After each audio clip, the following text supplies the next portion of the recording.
Dear students, happy evening. Now, in the previous videos, we have studied the writing of the assembly code with some 6 to 7 examples we have studied. Whatever the examples program we have written, that all the programs will be applicable to the lab program also. You study for a lab program also. Okay. Now next topic, the optimization process. Okay, how to be optimize the. So in optimization process, the first stage of to identify the critical routines in the assembly code, and also you have to be measure their current performance of the code. So these are the two factors which are very important for optimization process of the assembly code. Let us here measuring of the time and also counting of the cycles. You have two measuring tools are available. That is, the first tool is called as a profiler. Is a tool that measures the proportion of the time. It is what it is does. It measures the time or processing cycles spent in each subroutine. So what is the time will be spent in a subroutine? The time calculation is done by the profiler. Okay, that is the one tool. Another tool is called as a cycle counter. Another tool is a cycle counter. The cycle counter is the measures the number of cycles taken by the specific routine. That is, number of cycles taken by the routine code. Okay, these are the two important tools for measuring of the or performance of the code. Okay, that is two tools are very important. The definition is profiler and cycle counter. Profiler is nothing but once again I am repeating, it is a time taken for the complete subroutine execution, and the cycle counter is the total number of cycles. It is total number of cycles taken by the routine. That is the two important tools.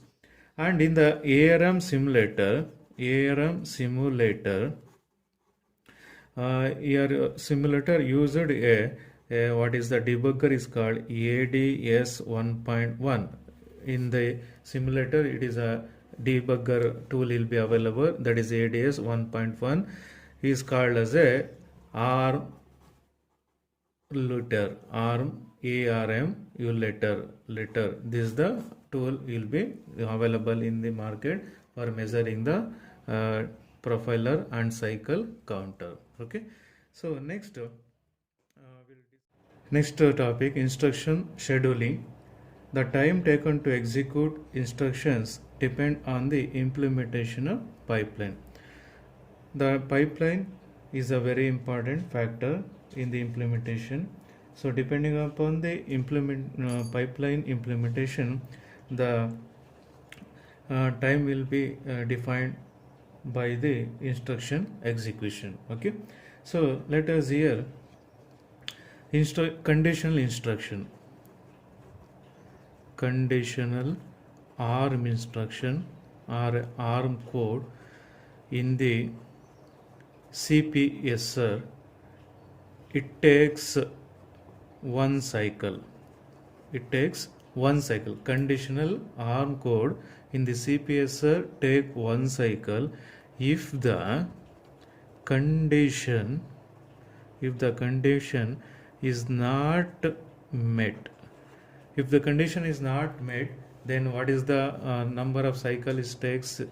It is only one cycle it takes. If the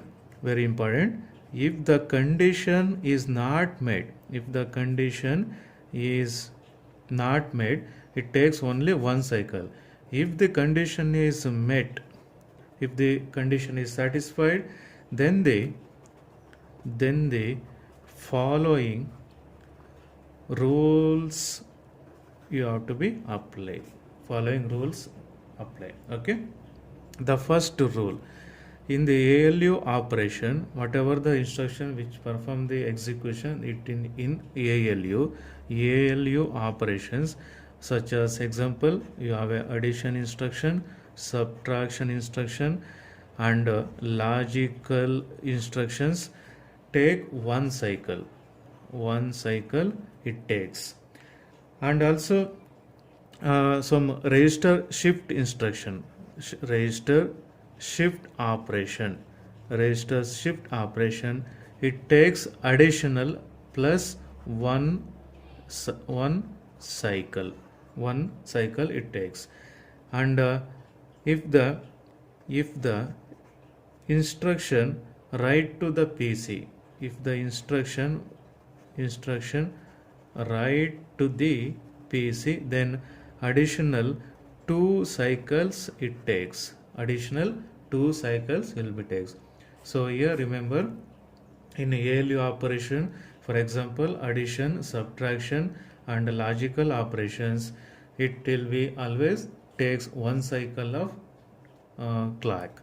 And in the register shift operation, suppose you want to left shift or right shift operation, that operations it will be additional one more cycle it will be takes. If the instruction additional with what is right to the PC, if it is any value you have to be moved into the PC register, then it will be additionally two cycles will be takes. Okay, that is the one point. Okay, next, second point, load instructions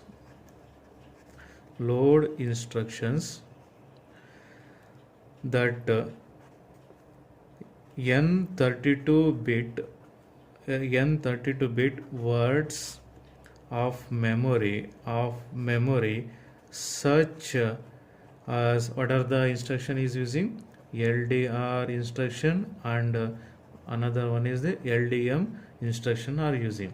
These two type of instruction take the n cycles.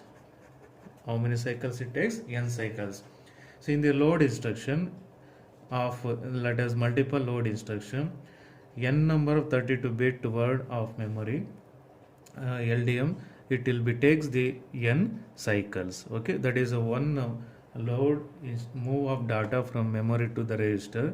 It is occupies or it takes the one cycle. If it is n number, if it is a data movement, it takes the n number of cycles. Okay, that is the issue. The load result is not available on the following two cycles. The load result is not available on the following two cycles. The updated load address is available on the next cycle. Be remember, some instructions, LDR or LDM instruction, after movement or a transfer of data, the updating of the address will be takes after the available in the next cycle. Okay, so in the some cases you have a instruction addressing mode, LDR, suppose LDR R1 R2 R and immediate data 4. This is the type of addressing mode instruction. It is one more the updating of the R1 register. What is the R1 register? It is updating of the address of the memory. So when it is updating takes place in the next cycle, that is a important thing you have to be remember. Okay, so next another one is the third one is the load instruction. This is for 32-bit operation. If it is a thumb instruction set, that is a load instruction of that is a 16-bit data or a 8-bit data, that is what are the instruction, it is a LDRB and LDRSB, LDRH and LDRSH. So these all are the 8-bit and 16-bit instructions. It is for data transfer, 16-bit or a 8-bit data transfer instructions. So in this case, what is the number of cycles it takes? It is takes the result is one cycle. One cycle it takes.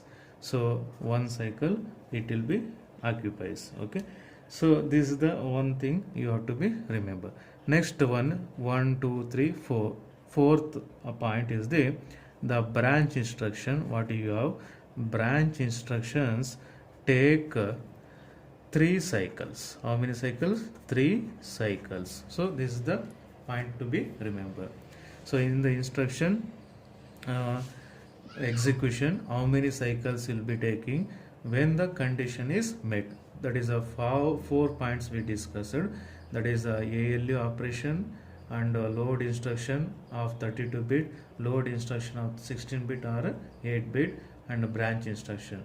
In these 4 points we have discussed. Next is the next point is the store operation, store type of instruction.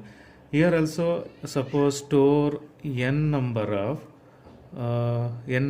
data, that will be takes the n cycles. For store operation, n number of data to be stored, it will be takes the n number of cycles. Okay, that is the, for example, what is the STM instruction. Okay, next another one point, that is a multiply instruction.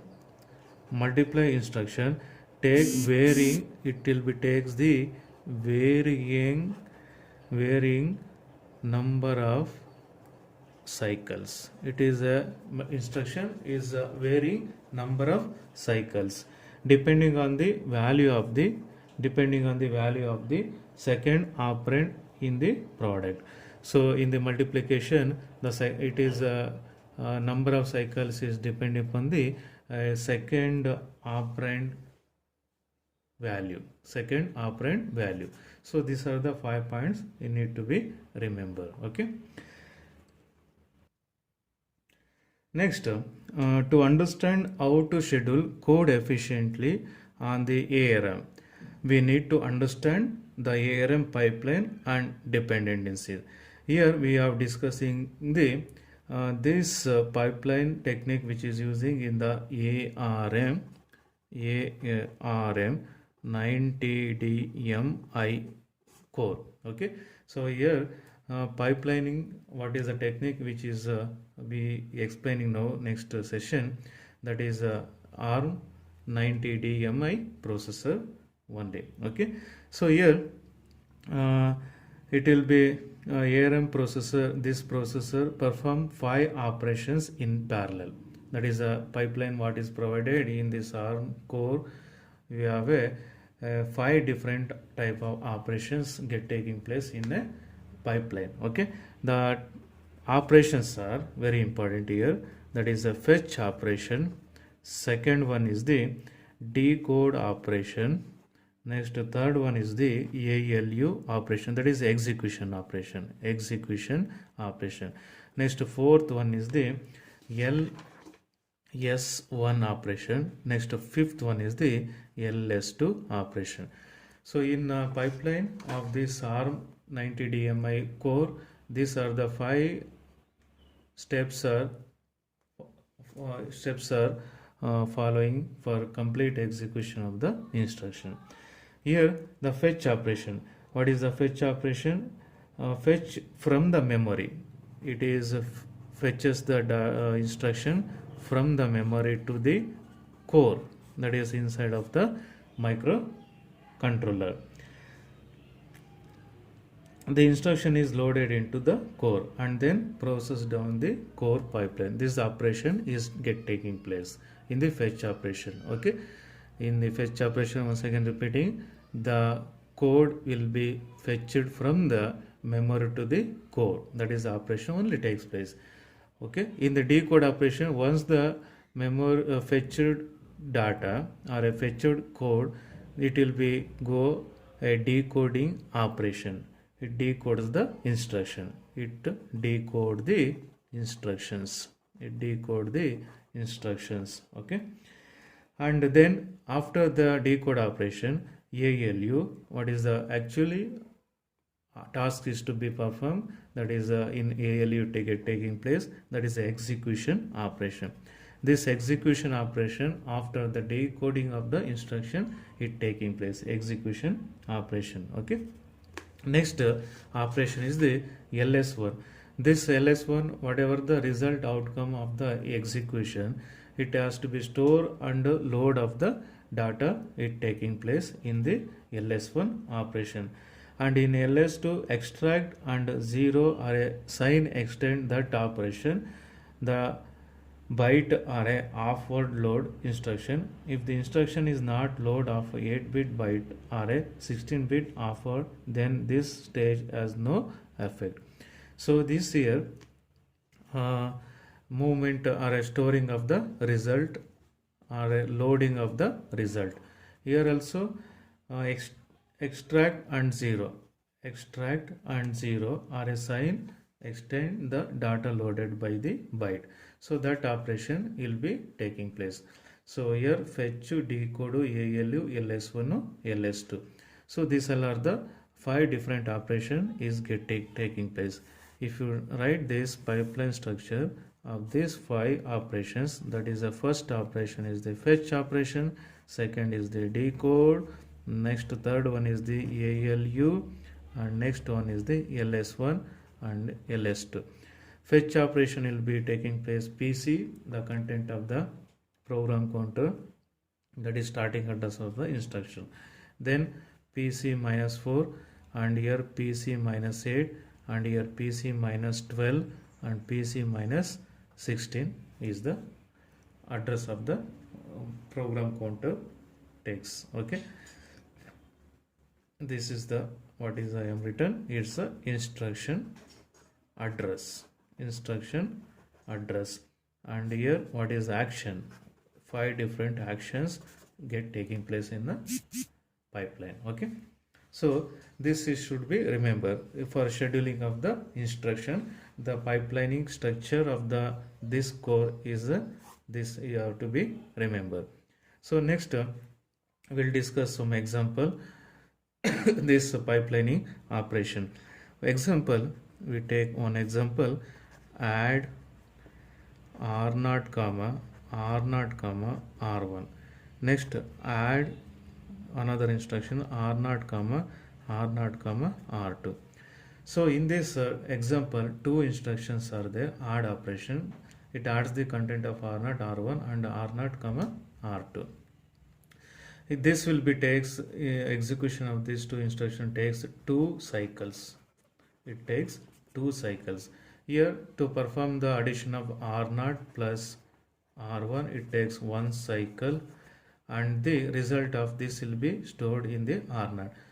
After storing the r0 into the result into the r0, next operation is the addition, that is r0 plus r2. This will be takes another 1 cycle. So in this case, execution of this add instruction, both these 2 instruction, here no interlock. I will tell you what is the interlock in the next example, how the interlock will be occurs. This will think in some more example we'll discuss in the next video. Okay, let me